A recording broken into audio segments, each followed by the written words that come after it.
انا اقول لك ازاي تبقى ماسك الثانويه العامه كده من ايدك واثق منها مليون في الميه. يلا بينا. بسم الله الرحمن الرحيم والصلاه والسلام على سيدنا مولانا محمد صلى الله عليه وسلم. الثانويه العامه دي كابوس لجميع الشعب المصري، كابوس جامد جدا. اول ما تيجي الثانويه العامه الواد بقى يكتئب والكلام ده. انا اقول لك يا صاحبي، انت بص، ما تفكرش في الثانويه العامه ان هي هتحدد مستقبلك، هتحدد مصيرك. اللي ربنا عايزه هيكون، بس انت قبل اي حاجه لازم تصلي على النبي عشان اقول لك ازاي تسيطر على الثانويه العامه. وبص، ما تديهاش اي اهميه. اول حاجه، مش انت لما بتروح الدرس مثلا الاستاذ بيشرح فكره معينه ولا درس معين، انت بتعمل ايه؟ انت بقى لو طالب عادي هتهمله والكلام ده، ودرس هيجي على درس وهيتكوم عليك تخش الامتحان مش هتعرف تجاوب.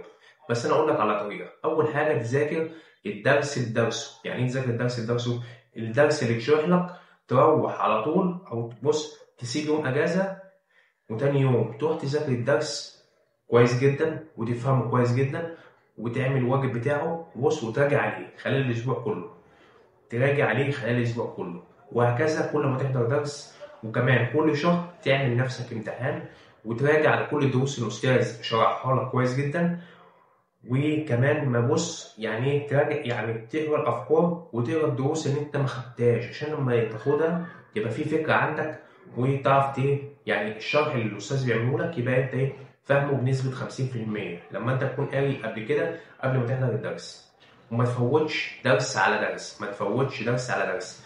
هتقول بقى مش مهم والكلام ده، لا، لازما كل درس بدرسه تكون حافظه وفاهمه وعامل الواجب ومذاكره كويس جدا عشان ما فيش حاجه تتراكم عليك، عشان التراكم ده اللي بيوديك في 60 داهيه.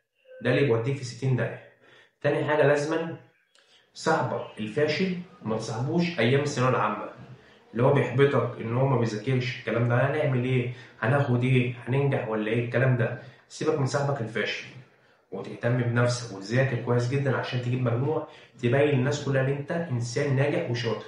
عشان الثانويه العامه دي بتحدد مستقبلك، بس ما بتحددش حياتك. لازم انت تكون اللي عملت اللي عليك والباقي على ربنا طبعا. ان شاء الله ربنا يوفقك باذن الله وتجيب مجموع كويس، بس اعمل اللي انا بقول لك عليه. تذاكر اول باول، تحل امتحانات كتير. الكلام ده هتخش اقسم بالله هتجيب مجموع كويس واهلك هيفرحوا بيك.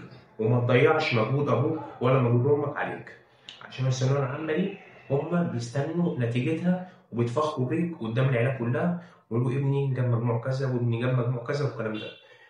تخلص اللي عليك والكلام ده، وخلال الاسبوع تخلي يوم واحد راحه، يوم الجمعه او يوم الخميس نوت توفى على نفسك، تلعب مع اصحابك الكلام ده. باقي الاسبوع مذاكره، باقي الاسبوع مذاكره. وهنا خلصت حلقتنا. اتمنى تكون الحلقه عجبتك. لايك واشتراك وانتظر كل جديد. كان معاكم محمود عبدين.